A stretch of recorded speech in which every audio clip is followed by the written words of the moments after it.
Hello there, traveler, and welcome to the world of Kymaticus, where through the roles we play, we spin our tale.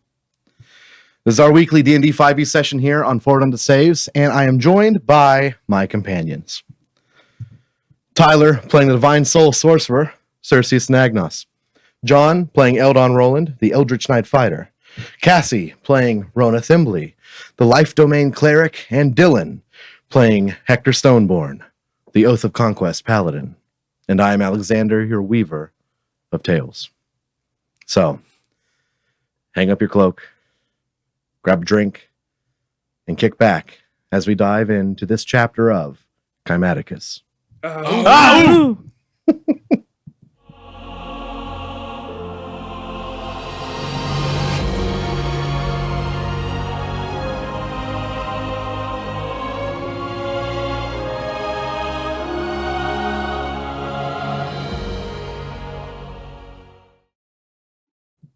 So, where we last left off. We're in trouble. I'm in danger. The group made it to the anchor point buried within the Black Mountains, the mountain range between Kavrat and Aldahari. You met the future group, a battle commenced, and it went sideways. Very sideways. So, the junction, not in Parallax's control. He had to flee, with Hector and Grit at his side. Saren, downed, defeated, and dead. Keijo, defeated, barely clinging on to life, and future Circius, convinced to separate from his future group. After the battle ended, these angelic defenders summoned two of you, Hector and Circius, to go to the heavens, to Celestia, and meet and speak with Lathander himself. And that is where we left off. So, to start, we are going to take it to Hector and Circius. You have walked Just so you through. guys know, I want no speeches at my funeral. Too bad we don't know that. So,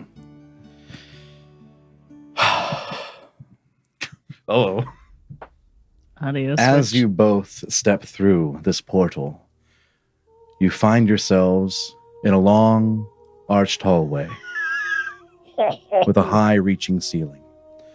The hallway itself is lined on either side with angelic defenders, and as you walk forth, you can see the end of this long hallway bathed in the beautiful color of the morning sun. Once you pass through the archway at the end of this hallway, the angelic defender leading you to a cliff's edge, where below, hundreds and hundreds of feet below, you see ocean waves crashing against a very steep fall. And as you look out, you see the seemingly endless ocean. On either side of you, you see pathways leading elsewhere into Celestia, but before you lies a path of cobbled stone, floating thousands of feet above the ocean below. The angel guiding you gestures forward towards where you assume Lathander awaits. You turn towards the path and see it leads to a temple that sits on a piece of earth, seemingly plucked from the material plane, floating above the ocean.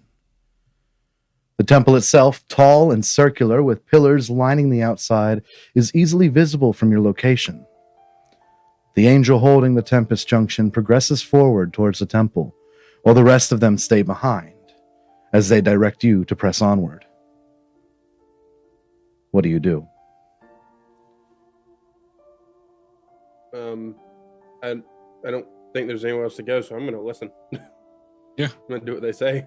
Be a bad idea to not do that.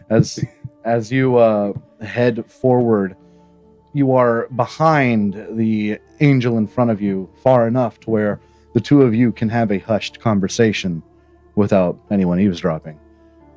The angel ahead of you carries the artifact, the Tempest Junction, and holds it almost in a ceremonial way as he walks forth towards the temple. Behind you, those angels that pressed you to move forward, they stay back and watch you ascend. So, on your roughly 5-minute walk, you have time to speak to each other. Hector, how in the hell do we get out of this one? We stay humble.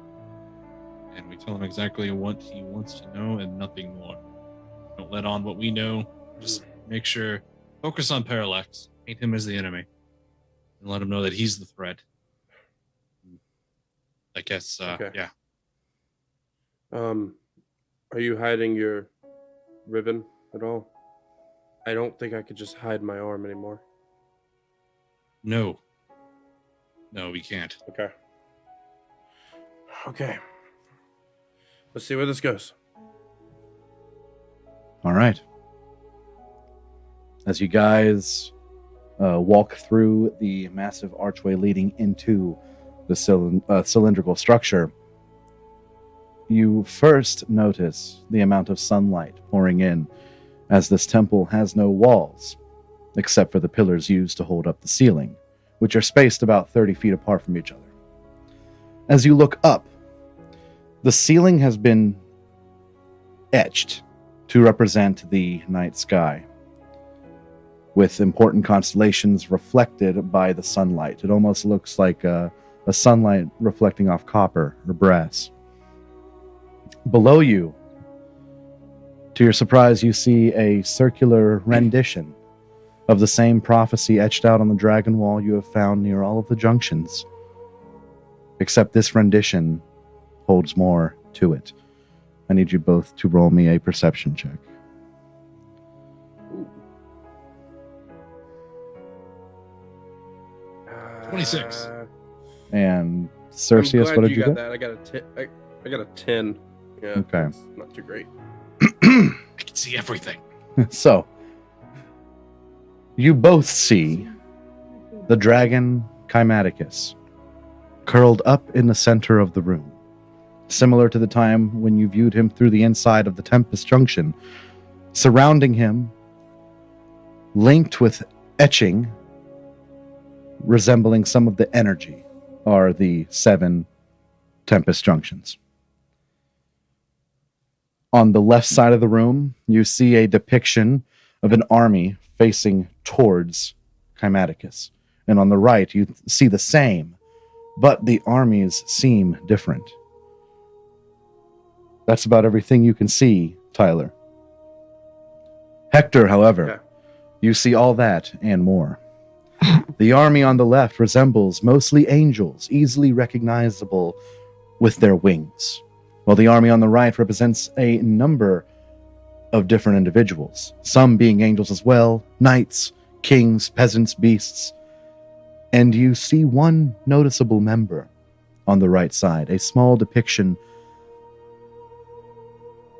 of what seems to be a woman wielding a scythe, wrapped in what looks like twin roses. And before your attention is drawn elsewhere, the center pulls your attention back to it. And as your eyes trace back to it, you see stars glistening on the ground as the sunlight pouring in reflects off of them, similar to the ceiling. It resembles the fabled universe of Avelium. But encompassing Kymaticus, you see an area void of the stars. A perfect circle encompasses the temporal dragon, wherein the beams of energy branch off towards the junctions. And one last thing you notice before your attention is drawn off the prophetic floor is the area surrounding the entire engraving.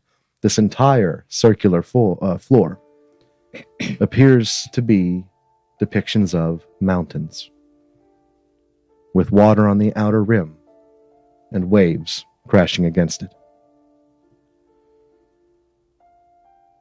Now, both of you, your eyes follow the sound of a booming voice to a figure on the far side of this enclosure, standing roughly 20 feet tall. Adorned in golden armor and robes that resemble a battle-hardened warrior, he stands next to a massive throne. His hands are clasped behind his back as he faces away from you, towards the horizon. And as you follow his gaze, you see a massive sun rising beyond above the distant ocean. As the figure turns to speak to you, you see his golden cape flow as if it hovers in water, and a crown rests upon his head. Lathander then speaks. Mortals of the Prime Plane, you know not the extent of my gratitude for your efforts in preserving something very dear to me. He turns towards the angel that walked in before you, holding the Tempest Junction. He reaches out his hand, and you watch the junction begin to hover out of the Planetar's hand and towards Lathander's. For millennia, these artifacts have been preserved by us, only now to be uncovered. I shall not make the same mistake twice. He turns to his left, and the junction floats and hovers a few feet above his massive throne. Now, before we begin talking about a reward for your bravery, I wish to know who you are and how you came to be at a place so well hidden. He then gestures his hand towards you for you to speak. My name is Circius and Agnos. This gentleman here, Hector Stoneborn. we were climbing in the mountains, traveling from Havarat back to our hometowns and to go visit before heading out east. And we came across these people fighting in the sky, and we figured we'd help. I see. I can tell you are a child blessed by the gods, Hector. He stares just past your shoulder to the tip of the martyrdom. Ilmater, a true friend of mine. And you, Circius Anagnos, what are you? I don't know, to be honest. I've been many things before. I believed I was human and tiefling, and I touched this shard of some kind of material, I don't know, and it turned me into this. I've heard in my visions the word of Voon. Other than that, I don't know.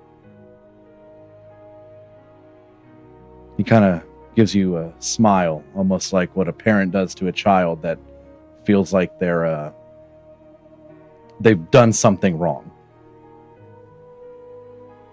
He approaches, takes 2 massive steps, and he's nearly at the center of the room. I have seen your kind before. A long time ago. A race of people nearly extinct, save for you. God-touched of a sort.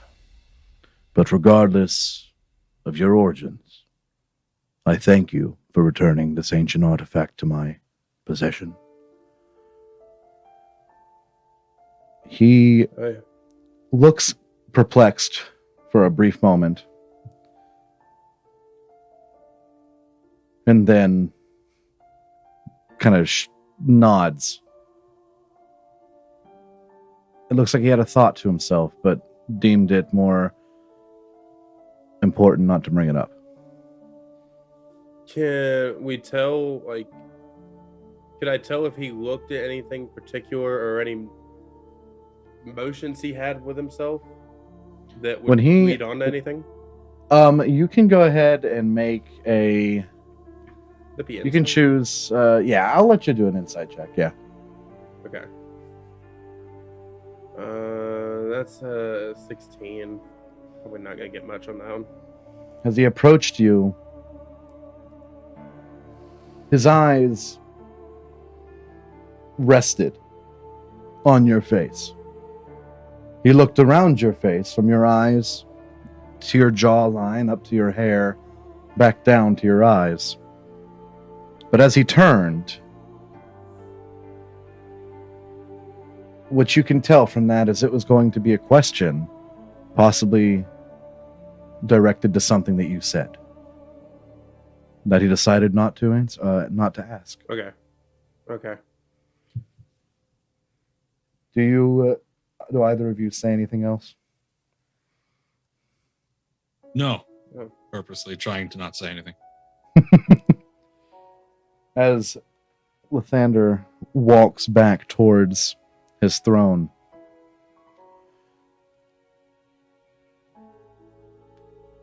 I suppose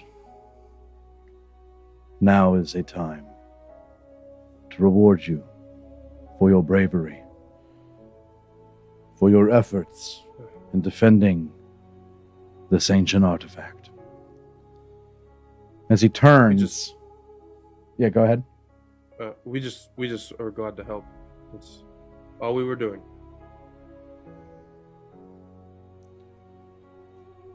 Very well. Still the truth. He then... It looks like he gets that same face of... that same perplexion on his face as he goes to open his mouth once more. And then you hear heavy, armored footsteps from the left of you. Lathander looks in that direction as you two do as well. Ah, Torm, my good friend. What brings you here? And that's where we're going to leave your group at for a moment. Back on our ground group. Whew. The battle was tough. As you all walk away with an injured Keijo, the body of Saren, and Circius, you escape the ground as it begins to kind of quake a little bit more sporadically, a little bit more heavy. And as you kind of get out of that area, you feel it is safe enough to speak. What do you do? Do we feel it's safe enough to pause for an hour? When you get far enough away from the quake, kind of heading towards the spire that you have to head to, yes, you do. Okay. Rona doesn't say anything till we hit that point. Roughly 10 minutes pass, if that. You get far enough away. What do you do? Here, we'll be fine. And I'll dismount Abe. And I will do my best to cradle Saren and put her on the ground. Keijo helps you. And she is gently rested upon the ground. Keijo takes off a pouch of his, puts it under her head for a little bit of a cushion. His eyes watery. He steps back, almost kind of waiting for you to do it. Bring her back. I will get up and go to Abe's saddlebags and pull out one of my last big diamonds. Yeah. And I will start the ritual Raise Dead. It takes an hour to Okay. complete. As you start that, you can hold a light conversation if you would like to. And Eldon, if there's anything you wish to speak of with the future group, go ahead. I'd like to just take a look around the area, make sure I can't see any of the guards from Sarum off in the distance, or if somebody's watching us. Go ahead and roll a perception check. I know you said it felt safe enough, but that was more Yeah. earthquake related. It's a 17 on perception. You are still on the side of the kind of the mid mountain range. You're still on the side of Kavra. You look, you don't see any movement save for a bird here and there. It is quiet, minus the wind. But you do feel secluded. You do not feel that outside eyes are watching you.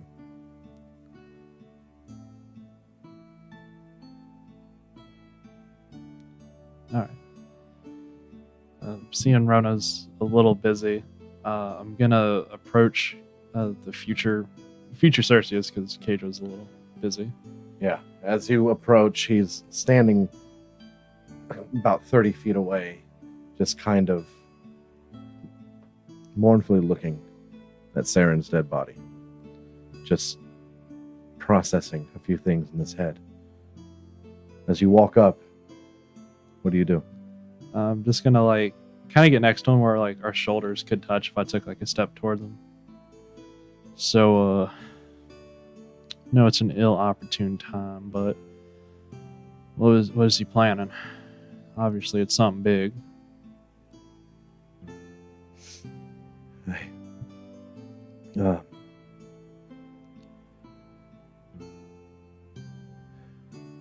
He looks over to you. A lot. He's planning a lot. When we bring her back,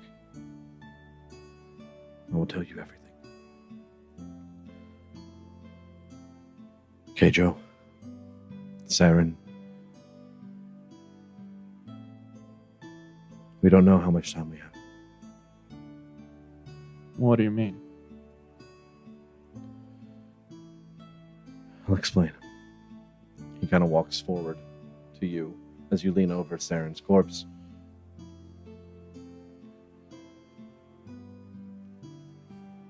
Are you injured?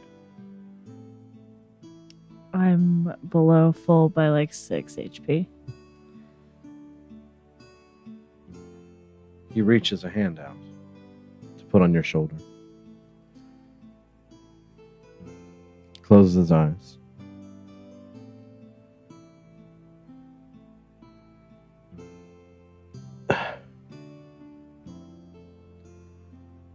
I lost it a long time ago. There's nothing I can do. Thank you for trying.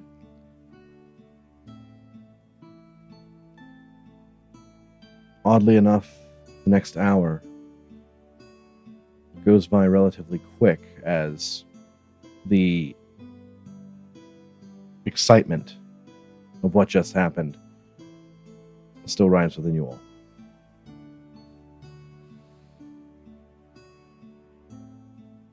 And you, after an hour, finish Ray's dead. Saren's eyes begin to slightly open. Kedro immediately walks over, goes to his knees. Thank you. Please don't thank me. I'm the reason she's here. Circius, who was at the time sitting off on a rock, stands up. Saren. He Just approaches. so you know, she's weak. This is an ordeal. She's very weak. He kind of looks to her. Saren.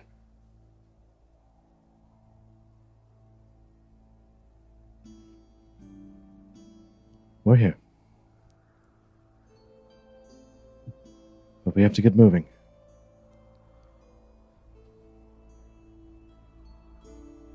Lathander knows now.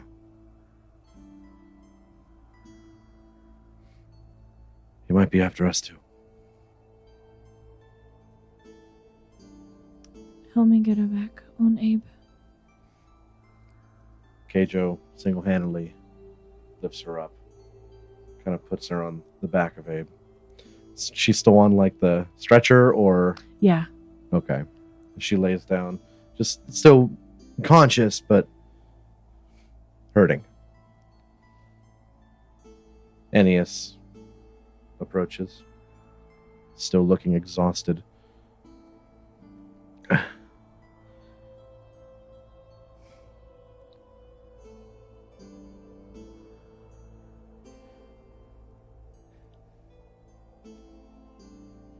Rona,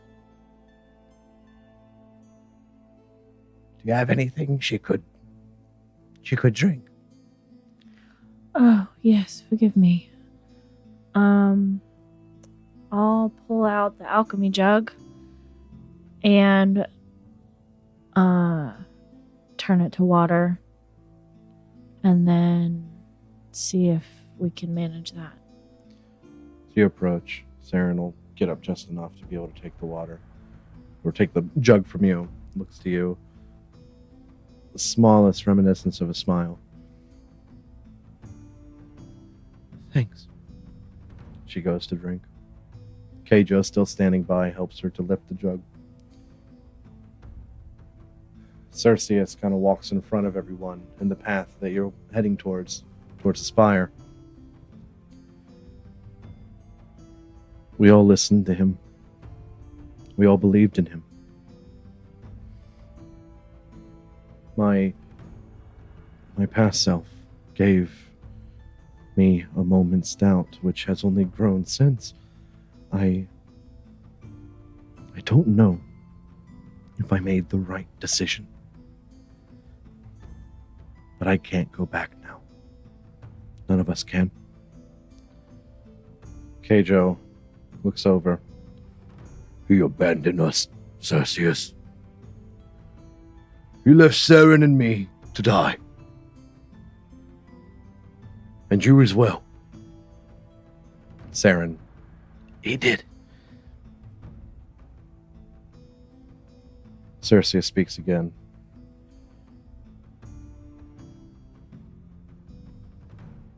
If he doesn't want us here, if he sees us as betrayers to his cause, in time we will vanish from this plane.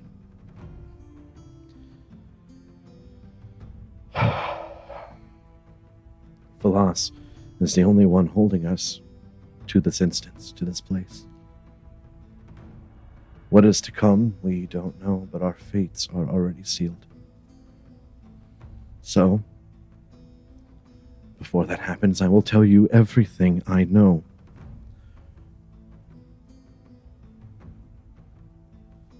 The rain, which has been drizzling this entire time, grows just slightly as thunder ruptures up above. Philos approached Hector a long time ago, when Hector was at his lowest point, and promised him a future where he can give back everything he lost. Hector listened, and he, with the help of Parallax, reached out, and all of us joined. Me, my soul condemned to Baphomet. Saren, whose mother died in the hands of the Black Fang. Belzan, who couldn't stop his father's takeover of Kavarad. And Keijo, and Grit, who joined to help out Hector and Saren for friendship and for love. Philos promised us all a future where our biggest regrets could be reversed. We could save those that we love. He kind of looks down to his hands, or even ourselves. I gave him everything. I gave him everything.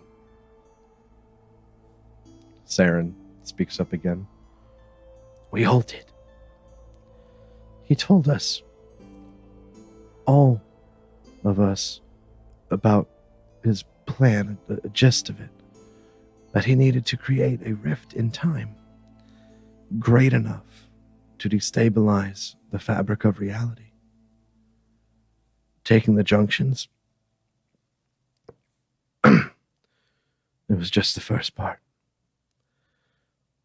The second part, she looks back to Circius, we believe requires Hector. Circius speaks again. When I saw myself in the Mare Deep Forest the first time, and we really talked, I started to become suspicious of Philos and whether or not he was telling us the full truth.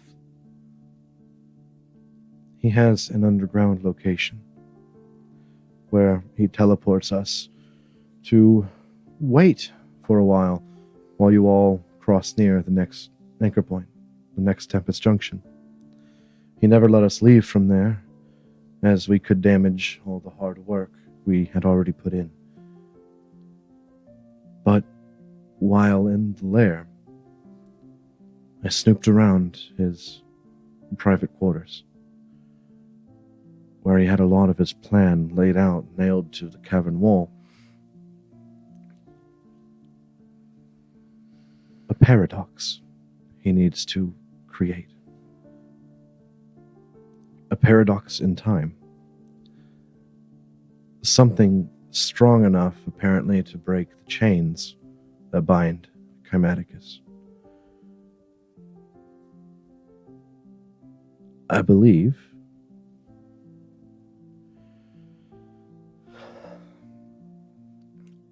he plans to keep Hector alive.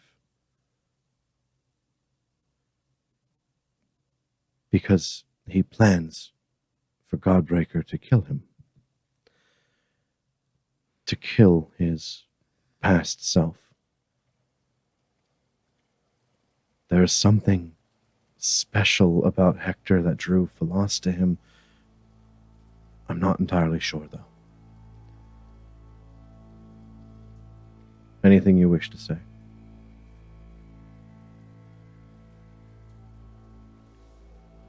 He's not going to kill Hector.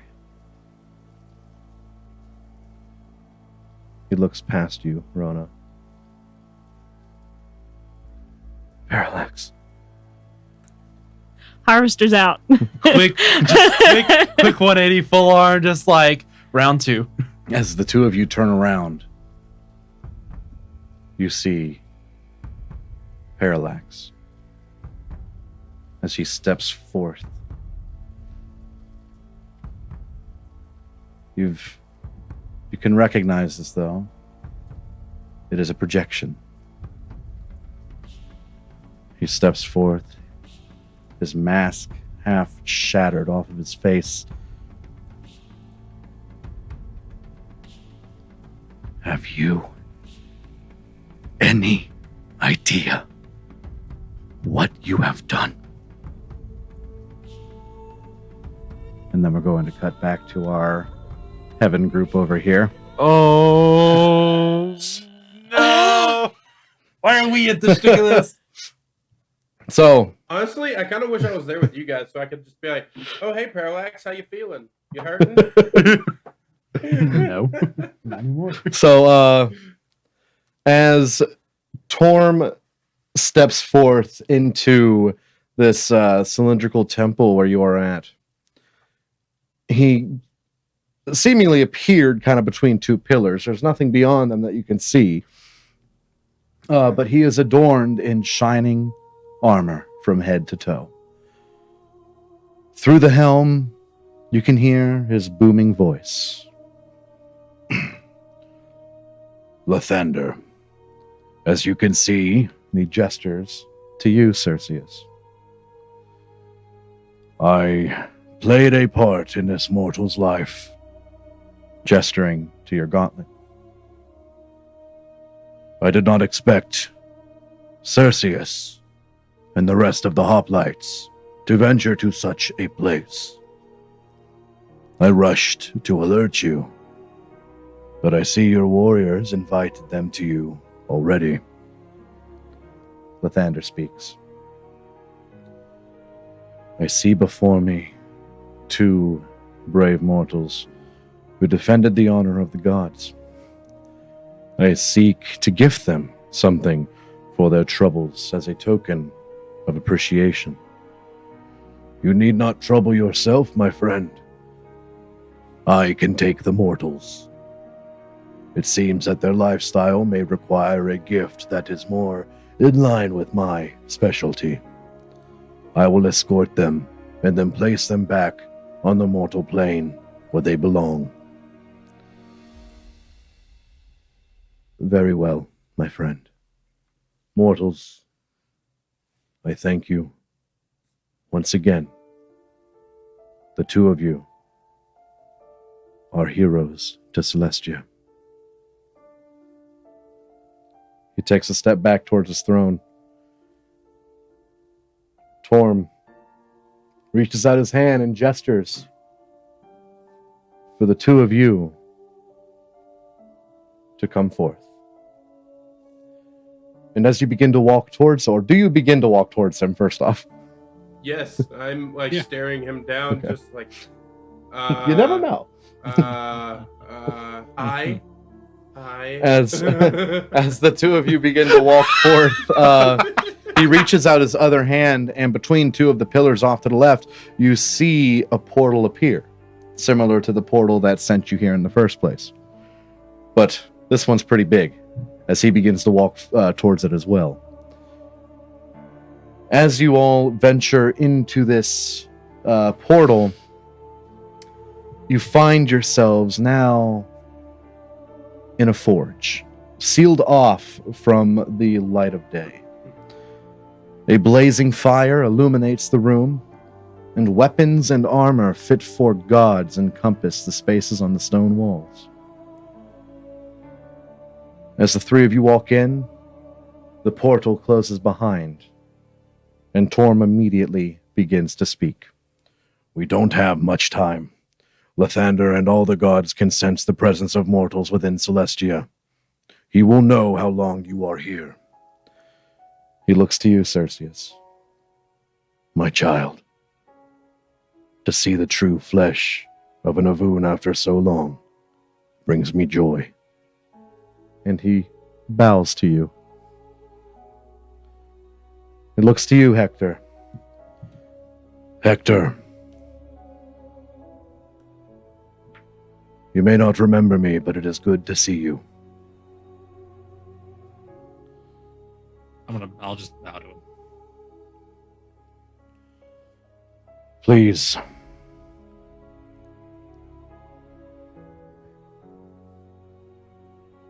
You need not bow to me.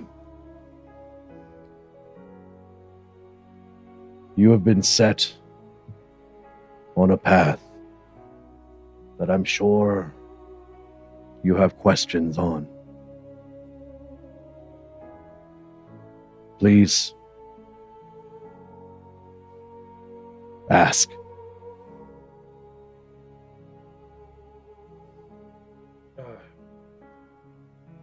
How much do you know about Parallax? A lot. He...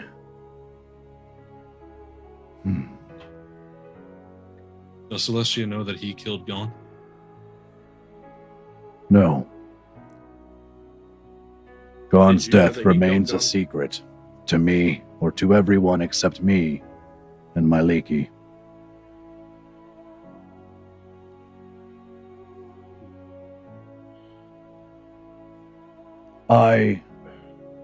Go ahead, Tyler. I don't even know. I was just gonna say, what can we do to get on his level? Do you know what path we need to take? I have searched through time.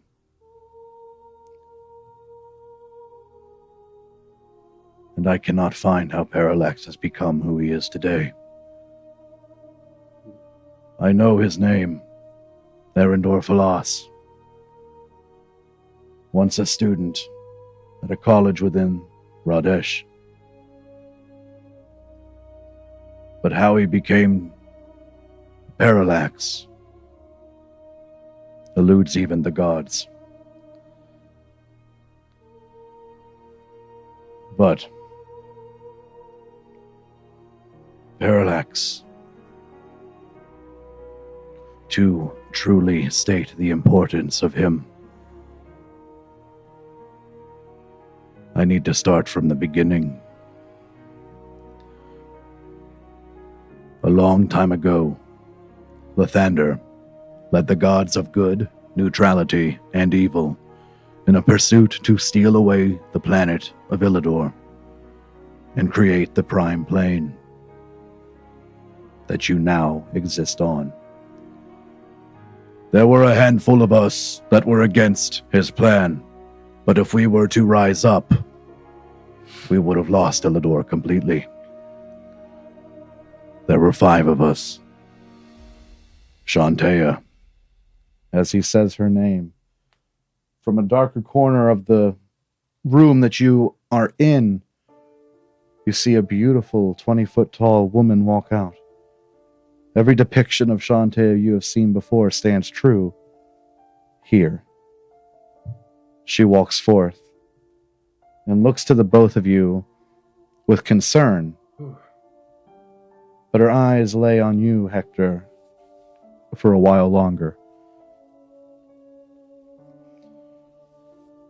Gond. My Leaky. Ilmater. And from that same corner, Ilmater steps forth. The god, 20 foot tall, if he was standing instead of being hunched over, walks forth, bruised, bloodied, bandaged. His eyes stay fixed, locked onto yours, Hector. The 5 of us, we pledge to subvert the rule of Lathander and one day return the world to its natural state. To return the world to Avelium. However, we knew that it would be our undoing. He seems frustrated. Is there anything that you two want to do during this? When they all step out, Circius is just gonna quick look around and just kneel to all of them, and just look up. Thank you all. You've all helped our group many a times. And we don't deserve you as gods. And they'll stand up. Hector? Yeah, it's, as soon as Hector would have assaulted Molitor, he would have taken a knee. As the two of you do that,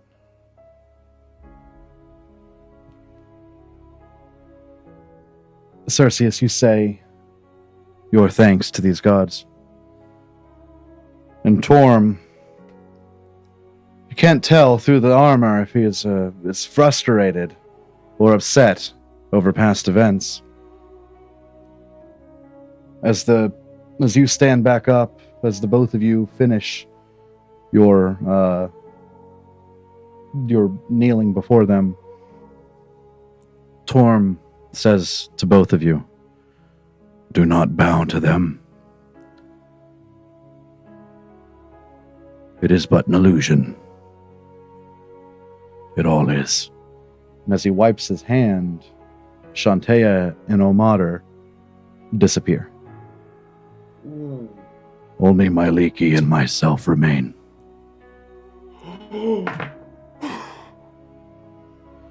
What are you saying? What happened to Almada?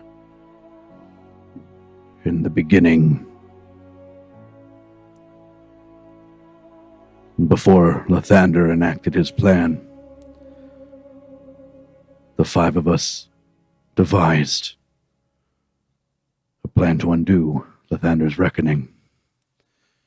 We peered into the future and found an outcome where that was possible. Parallax, Arendorf would one day choose a champion to undergo a plan capable of releasing Kymaticus, the temporal dragon. He chose you, Hector. So we had to intervene, knowing it was our only way to bring us back to Avelium. Ilmater chose you, and Shantea chose another. Together they made a pact to one day sacrifice themselves to be reborn in a mortal shell. Hector Stoneborn, you are Ilmater.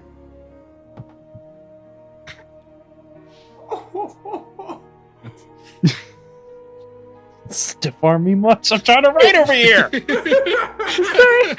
I'm trying to write over here. Don't mess it up. Give Dylan a second. Okay. Get hit with the bomb, bro. Whew, okay. Hector is going to go a little bit more angry. It's like, what are you saying? I've seen images of him. He's sent me visions. He exists within you. He is you. He is all of you, but a part of you.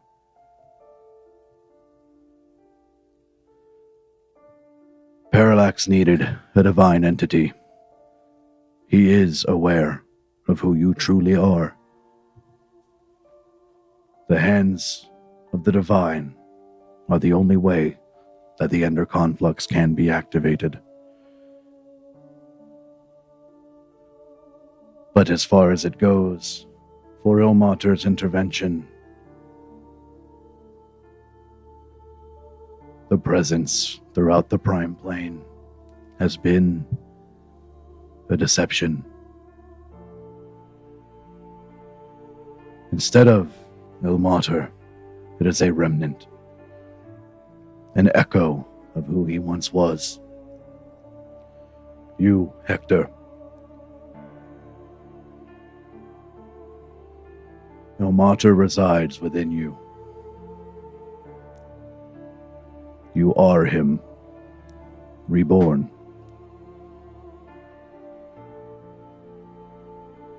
If any visions or divine intervention occurred to you, it came from the inside. He looks behind you, onto your back. The martyrdom, similar to Godbreaker's weapon he stole from Gond, is a weapon of the gods. To where only a true god can wield it.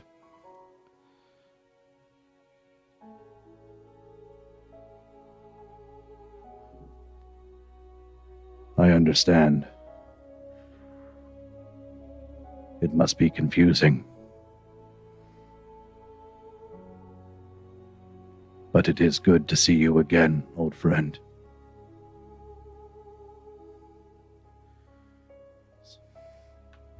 This doesn't make any sense. Time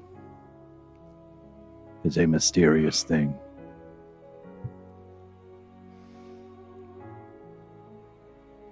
But we don't have much longer. Circius, Yes. I handpicked you from a settlement of the Avun. I needed a being from Avelium sent towards Illidor during its transformation. This freed you from the restriction Lathander and the Betrayers placed on this plane. You were a source of pure Avelium energy. The life source from the Hava, the first creation. I muted your true self for your entire life until the shard of the Anith broke my hold on you. A power that no god can truly control. You are needed, however, more than you know, Circius. For Parallax's plan only succeeds with the absence of the Panoptis, the prison of the Anith, what your shard belongs to. However, I see. with the presence of the Panoptis, Kymaticus will be released. But instead he will grow. He will be released within the growing Anith, and the world will begin to shift back to its natural state. And the stars will once again brim with life. Your purpose, Circius, for why I chose you, was to be the carrier of this Panoptis, as no one formed from the great unmaking can truly wield it. I see. And we're going to leave you two there for a second. Go Okay. back to our group on the ground who is now Get having bomb to dropped. deal Now we're with fine. the projection of Oh boy. Parallax. He stands before your group. Philos then reaches up for his face, up towards his face, and removes the half-shattered mask of the Aesir Prime. All you had to do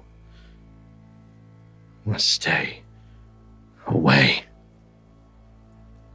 We would have grabbed the junction and left no survivors. And we would have moved on. If you would have just stayed back. Have you any idea what you have done? Hector and Circius report to Lathander as we speak.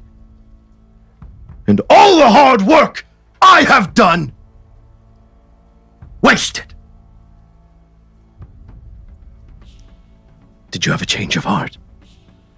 Did you suddenly decide to join the side of the gods and preserve this tainted world of war and bloodshed? What was it? Huh? Guilt from slaying the defenders of another anchor point? Do you understand what happens next? Because I don't! I meticulously crafted the existence of each and every one of you to serve a single purpose. Yet somehow, you diverge from your destiny. And as for you three, Circius, I promised you salvation from Baphomet's hold on you. Saren, I promised you your mother back, well and alive. Keijo, you know I work for Hector's best interests. And yet, you all betray me. You know what happens next. You all will fade from this world. Now that you have separated yourselves from me, you will simply cease to exist. And as for the rest of you, I am now cut down to half of what I had. Less than half. Since we had already begun to remove the junctions, time is no longer stable for me to correct what you have ruined. But I can still steal away those that may wish to work against you.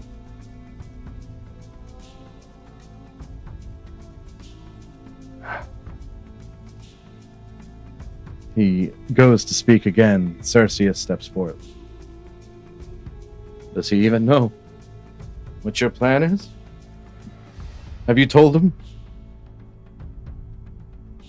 Slowly, Parallax's gaze turns to Circius, and a smile creeps on his face. Godbreaker is dedicated to the resurrection of his kingdom. He knows of my plan. All of my plan. You have no comprehension what is to come now.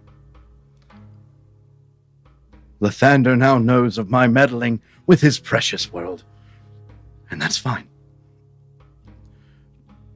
Tell your ignorant gods everything you wish. It will not matter. I will fight until my dying breath to make this world worthy of those who dwell within its confines. Mark my words, all plights. Soon the world will be rid of war, rid of bloodshed, and the gods that tempered this pathetic existence will be vanquished. The world will love what I have done, what I will do. They will love my new empire, and you will fail. Next time we meet, Hoplites, stand down. The only one of you I truly need alive is Hector. I won't hesitate. He looks to Eldon. Not again. And he's going to take a couple steps back. The mask he begins to put back on his face, still broken. But as it connects with his face, the vision vanishes.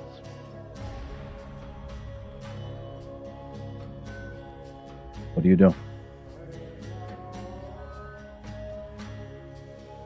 Good to know he's still a baby. Still throwing temper tantrums. I'm gonna turn to Circius. Before you leave, before you disappear, is there any way you could tell us where he's hiding? He kept us in a cave. I don't know. We didn't see daylight for sometimes months at a time while we waited for you to get to the next junction.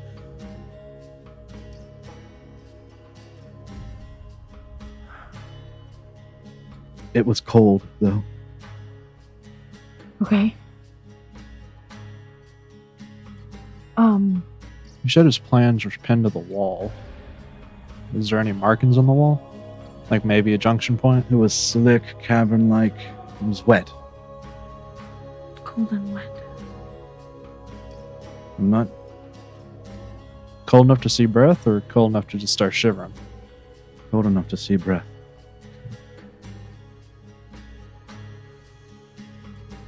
He's backed into a corner. He's dangerous now. More dangerous than before. But that also means he's going to mess up. He could screw up. Well, you heard him. He's going to pull from anybody that wants to hurt us, and well, we're good at that one. He's right about Hector, though.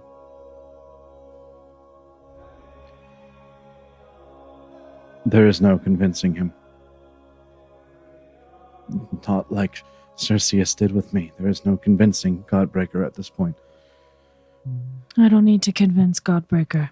If he believes in his full plan, he's literally on a suicide mission. Then we have to kill him first. That might be our main play. If I could get our Hector to yield, and perhaps we could... Wait.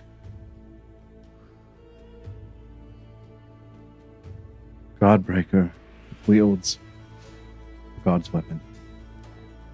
God's weapon infused with the junctions and I don't even know everything that they can do, but Parallax has written in his plans that Hector is special. Maybe if future Hector can wield this hammer, so can past Hector. You What are you remove that, suggesting? the majority of his power comes from that. He's crippled without it. Make Stoneborn bring him down to what really drives them.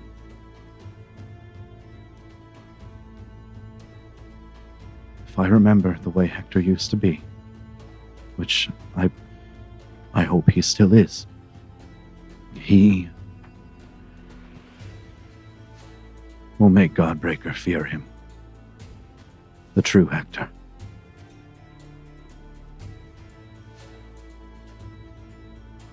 We need to go. We need to leave. I don't know how much longer we have. The storm is subsiding.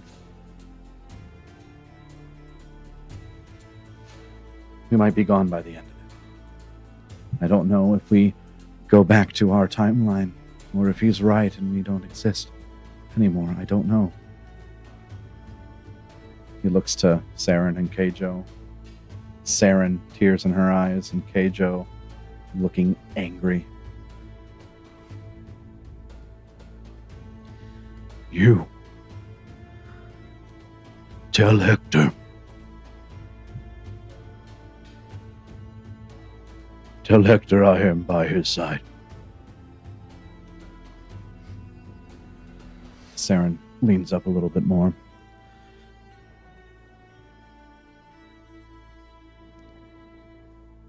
Where am I in this timeline? You're sailing with a pirate, I think. Going where? An island. Eldon, do you remember?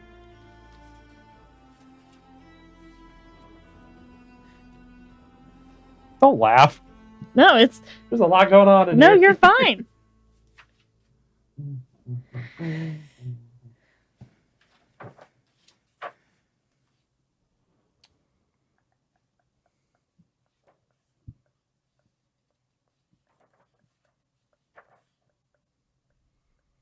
Eldon, you suddenly remember the name Nakdara. Aknakdara. Okay, I didn't go far enough back. that's what I say. Gotta go back. Marty. Saren looks confused for a second. What pirate? Grit's sister. Grit. No. Tarlis' sister. Yeah, that one. There are a lot of dudes here.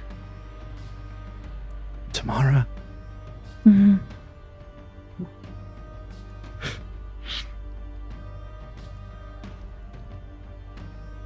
Okay. Keijo, I think I can walk. What do you know? We can warn her. He helps her up.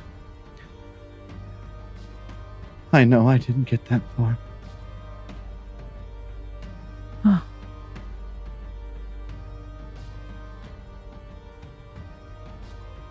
My mother's head was sent to me Oh. from Aknakdara. If I'm heading there might be a chance. At least one of us can make things right. As she goes to step, she's still a little weak. Keijo reaches over, his massive arm kind of covers her, majority of her arm as he kind of helps her back up. She leans on him as they walk forth, as both of you continue towards your march towards the spire. And with that, we cut back to our group in the heavens. Oh boy. You mean the god and a boy? Boy. The god and a boy. That's all I am. Screw that guy. Circius. Torm continues to speak with you. All of you are integral to the plan we set in motion long ago. Just the counter. With Lathander now aware of Parallax's meddling, we must tread carefully. The rest of the junctions must be taken from their anchor points for our plan to work. And so must the junction be taken from above Lathander's throne now. Safe to say that one's going to be last. I You agree. think we can convince Lathander that we can be there to help him? Because we know Parallax will come for it. We can be there. We can just take it first. It'll only show up whenever we're there, so he can get a jump on us anyways. The anchor points. They reveal themselves when time begins to shift. When the two of you, your future selves and your past selves, are within a certain range of these anchor points, they will shift into existence. They can only be revealed if you know where they're at.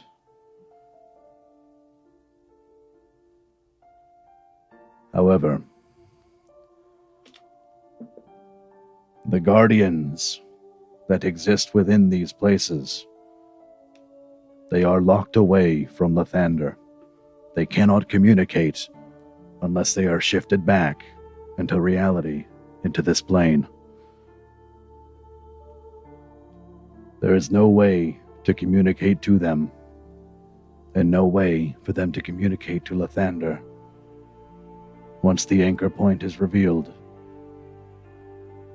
Their job is to protect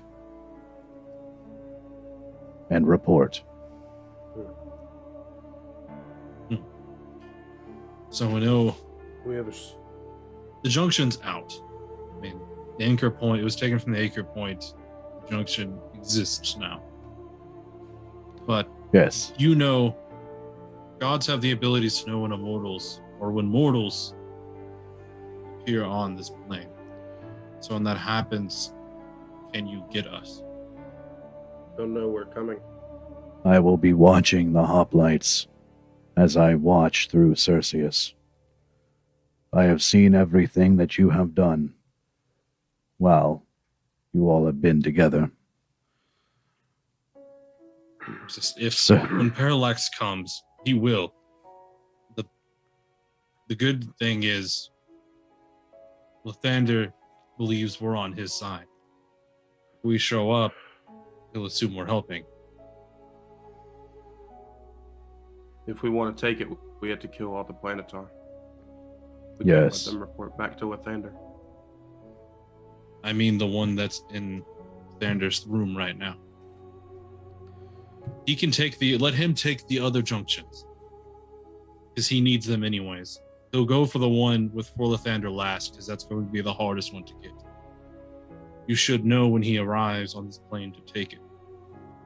when he does, you can call to us for aid. And then we can make our move. That would be our opening. I don't think they need all the junctions. They just need them all to not be there. He requires right all in the that? junctions.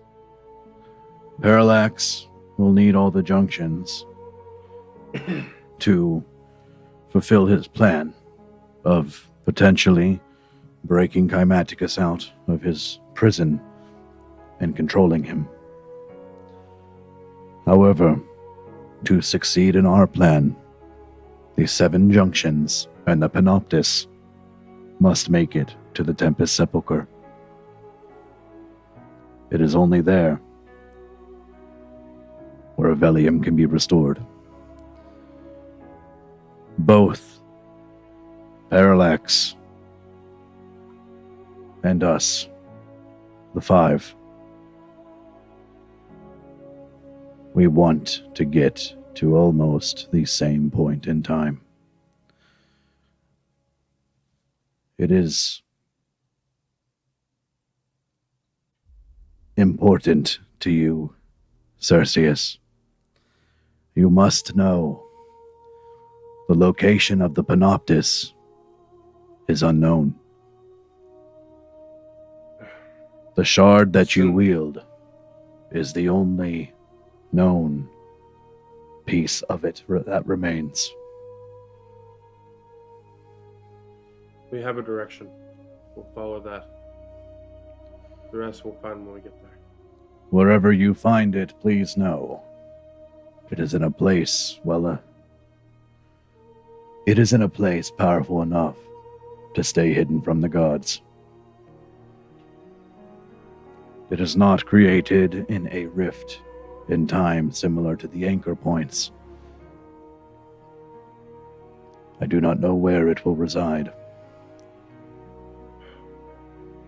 but I know that I promised gifts. There is not much that I can give that will help you, except for you, Circius. I'm gonna look at my arm at that same point and say, you've given me plenty of gifts. Hold open your hand and place the shard within it. I'll grab the shard and I'll do the right hand. I'll make sure it's that one.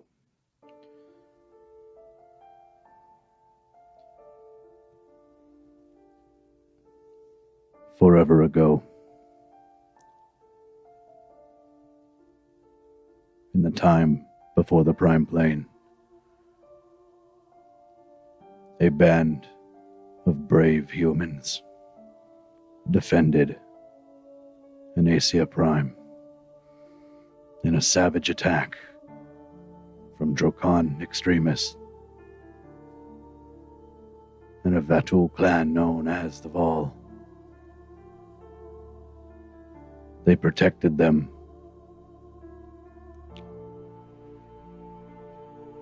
They protected the Asia Prime from this attack. It was bloody, and many human lives were lost.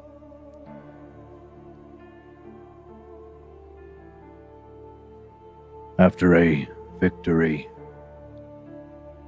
the Asia Prime survived and gifted each mortal that stood to fight a gift from Aeon. You are a descendant of one of these people, the Avun, and the Aesir tongue means gifted.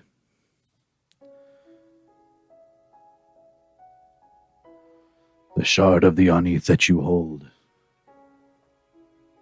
can reveal who you are,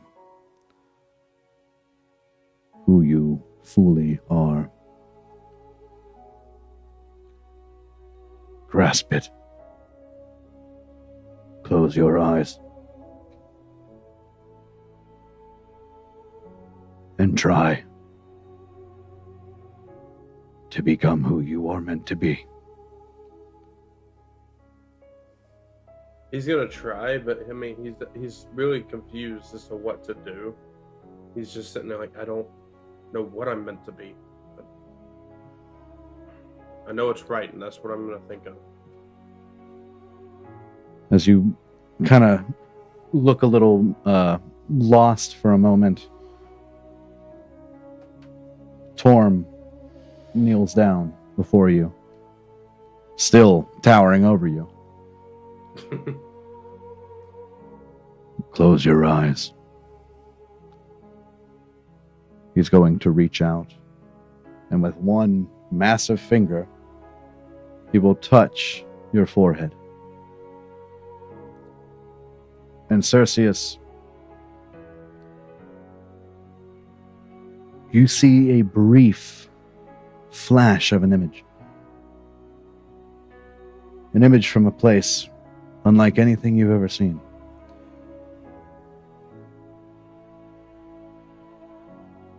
But you see it.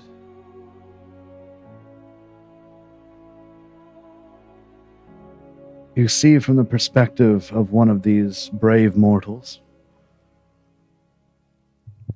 in the war that Torm spoke of. In that flash,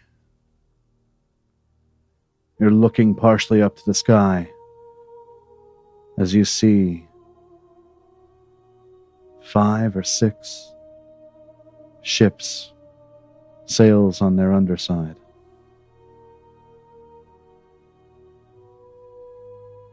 Dropping what looks to be something explosive off the side onto the humans below. The person whose vision you are commandeering for this, you see holding a curved blade in their right hand. To their left, someone close. You can only assume that as they are gripping your left arm, screaming, looking above. You come back to for a moment. Torm says once again,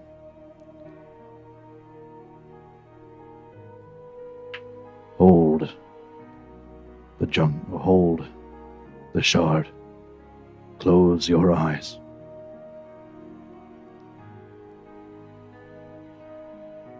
You know in your heart who you are meant to be.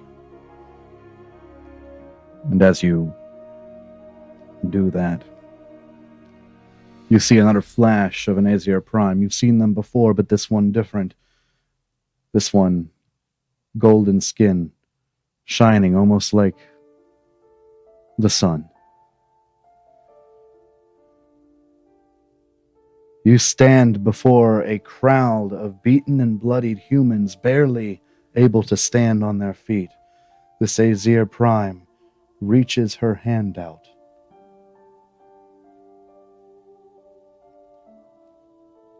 And as the tip of her finger meets your forehead, your eyes shoot open within the room with Torm and Hector. Your arms, the veins that had a dim glow, now shine brightly. Your hair surges almost with electrical energy. Your eyes, gold, a bright gold. And from behind you, you feel something. Hector, behind Circius, you see a pair of illuminated wings. They branch out, thin, almost dragon-like.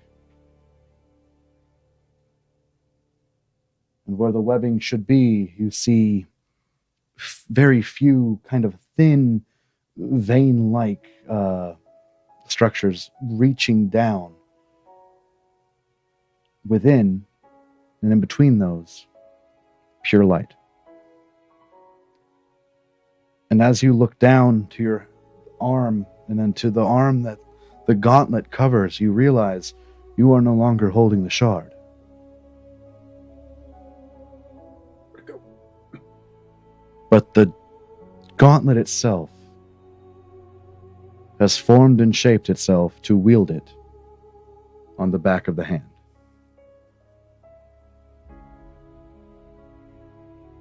Cool.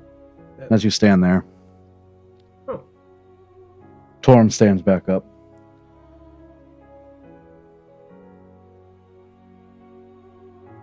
You are Baboon. And I am glad I chose you. Hector.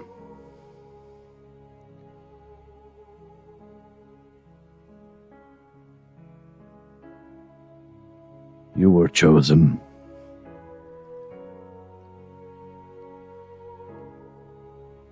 But somehow,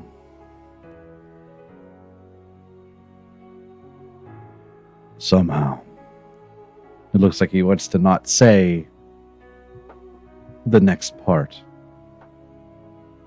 So, He thinks- Martyr's with me. What happened to Shantea?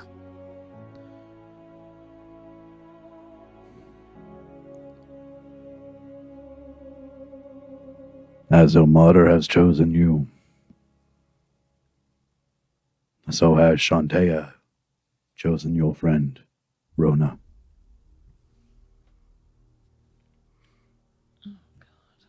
You see, Yeah, you are one. Hector chose, or Ilmater chose you, Hector. But there was an understanding that you could fail, that you could fall, and you see that in Godbreaker. Shantea sacrificed herself to be reborn immortal as well.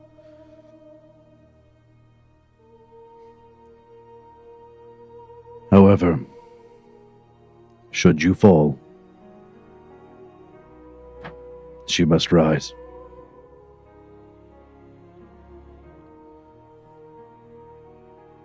Parallax has seen it fit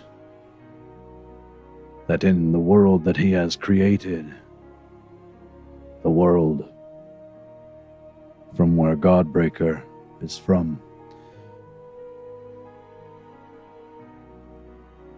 he has deemed it appropriate to end her life,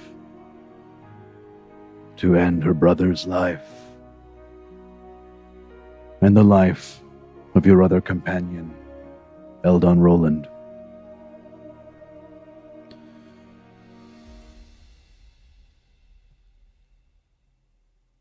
There is hope. There is hope. And it exists within the hoplites.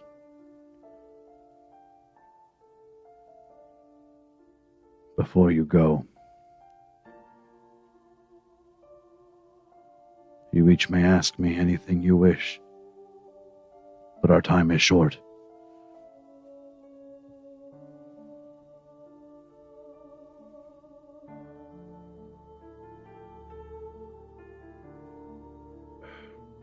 Saw so much, I don't know what to ask.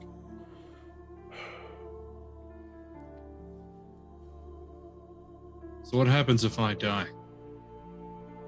What happens to Ilmater? That won't happen to you. I'll die eventually. If you Whether it's die, old age. if you die, whether by the hands of another or to time, so does Ilmater. His life ends when yours ends.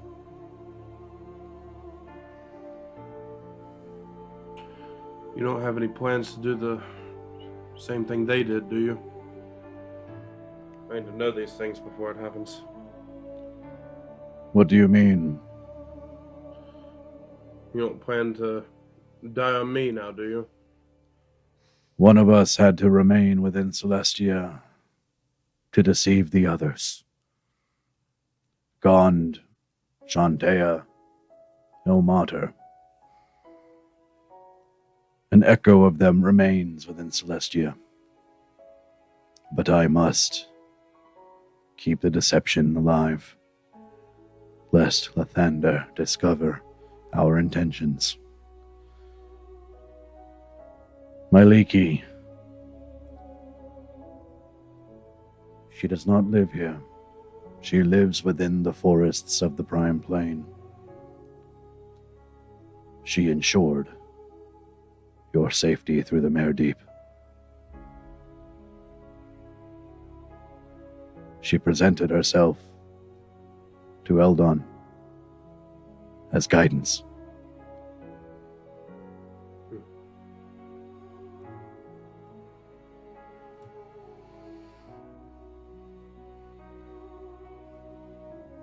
Anything else? I don't know what to ask.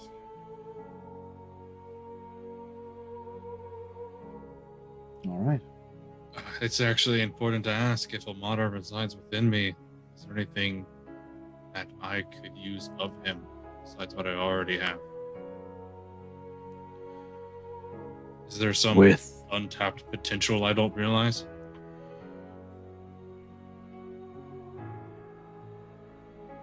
With Amada residing within you, and Shantea within Rona, there are certain skills you may find that come naturally to you. Certain defenses that mere mortals do not have. In fact, it may be worthy of bringing up. Circius, your presence within Celestia, gods will know of. But as for you, Hector, and you, your friend, they will not know.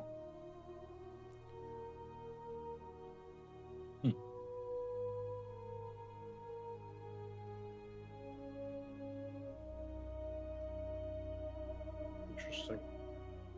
There is much to be done. The five of us were able to look through time a long, long time ago during the inception of the Prime Plane. We cannot anymore. We know where your story will end. We know where you will be.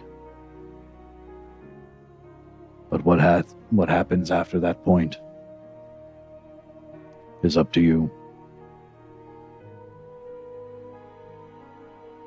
Parallax understands this. Somehow he knows that you, Hector, and Godbreaker, he knows you two will meet and fight within the sepulchre.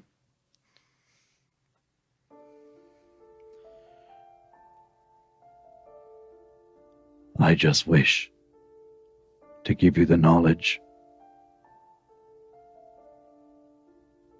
so that my good friend can complete his mission, one in which he died for. Same for Shantea and for Gond. Victims of tyranny.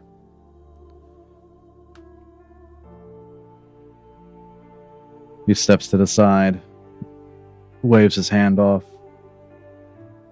and a portal opens. It is time to go. Be brave.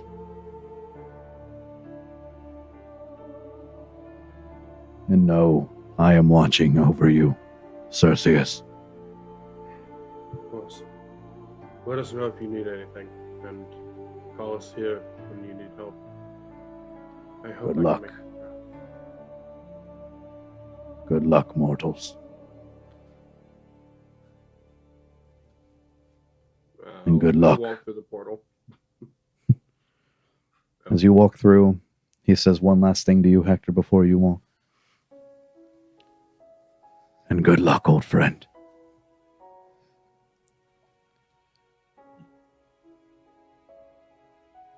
You walk through, and as Circius, as you and Hector go from beyond this portal, you are standing maybe 100 feet below the top of the spire, your destination.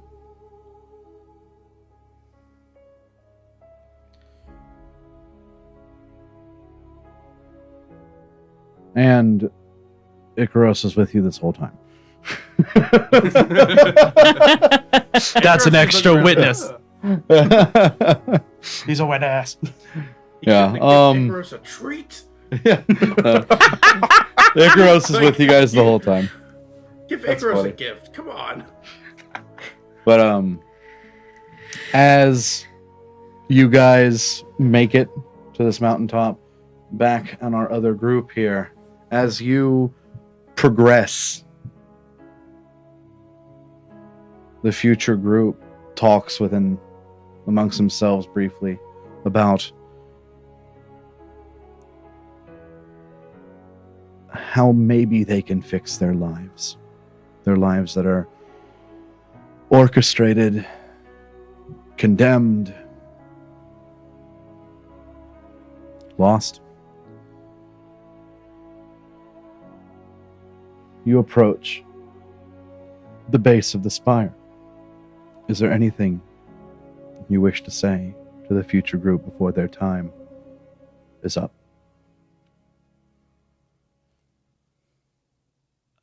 Eldon's gonna walk forward and just kind of give him a comforting hug as best as he can. He knows what it's like to see an inevitable end, and there's no way to fight out of it. So he's just gonna give him a hug as best as he can.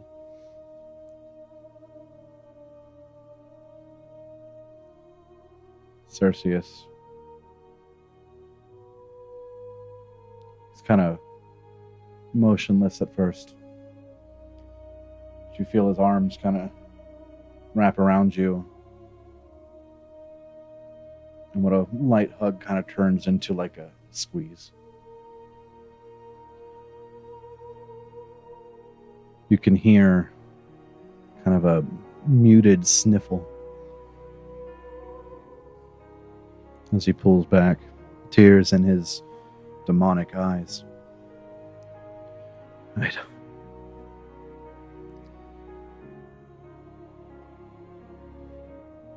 I just pull him back in, and I just start patting him, and, like rubbing his back. I'll whisper in his ear, "It's all right to cry, bud. I ain't one to judge." As he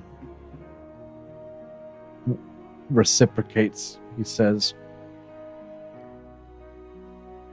I don't know if I will cease to exist or if Baphomet will finally fully claim me.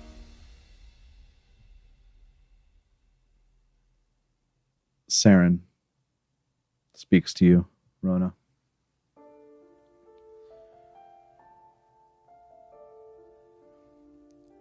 In the past,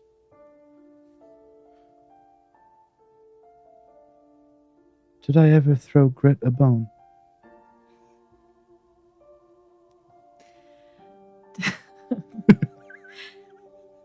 To be honest with you, Saren, it's really hard to tell. No.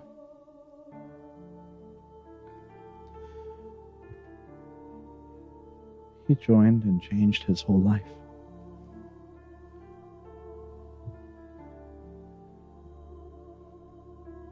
And I had the indecency to drag him along. I wish I could tell him that I'm sorry.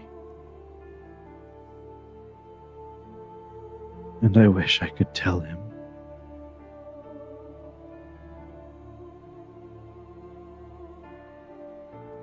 she just goes silent after that. As Keijo walks on the other side of Saren.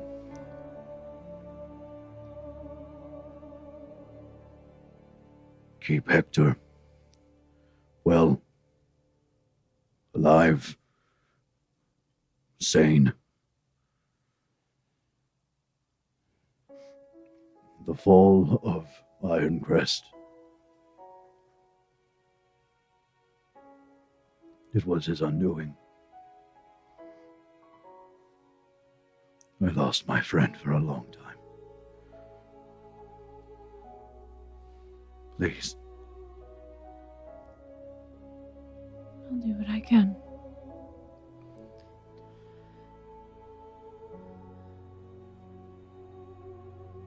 Eldon and Circius kind of rejoin. And Circius speaks up to where both of you can hear. And Phineas and Turles around as well. What you said is right, Rona. He's backed into a corner. He is more dangerous now. I don't know what he plans. I don't know. The rain begins to slow. You hear one last low rumble in the clouds above you. And Circius looks to his hand. It's almost time.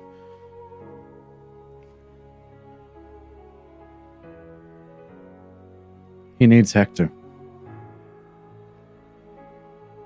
Hector is the crux of his plan.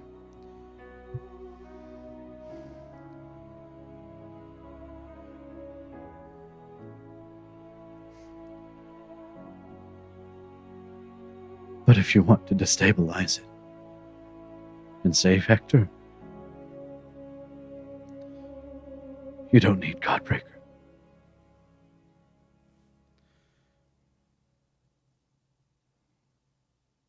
Keijo, Saren. He kind of gestures for them to come back. Keijo walks with a weak Saren next to him, and the three of them stand there and face you. This is the end.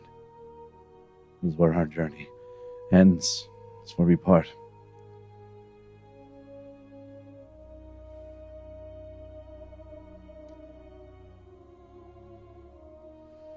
As they stand there, I fish out the necklace of my Leaky with the symbol on it. I'll clasp it between my two hands and go. I'd first like to say thank you for helping us through Kavrat.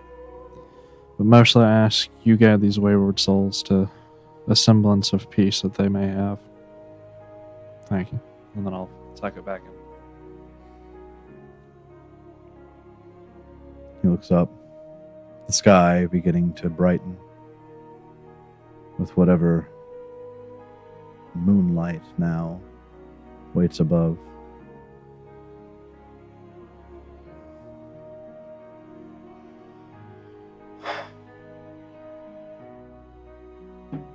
Goodbye.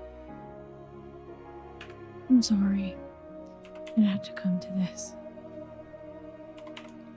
It's not your fault. It's only our doing. Keijo and Saren stand there. Good luck. Do not underestimate Parallax or Godbreaker.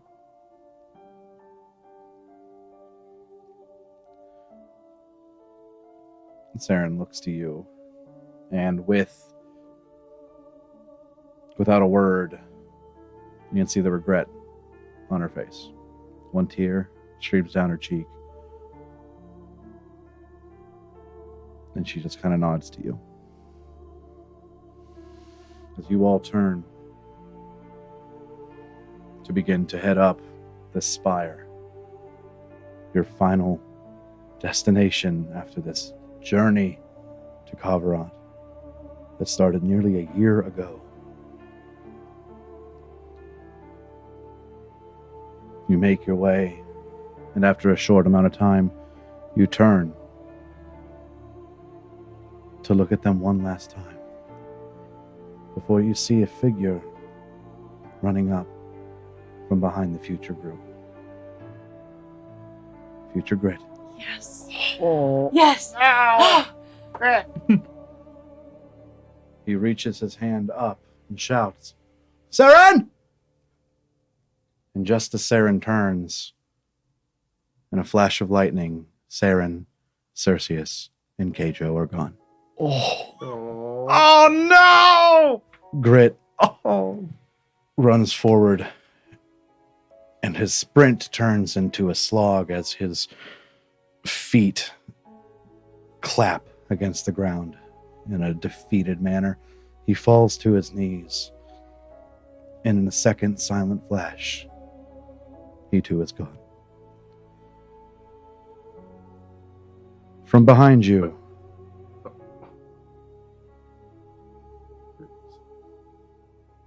Hector, Circius, and Icaros.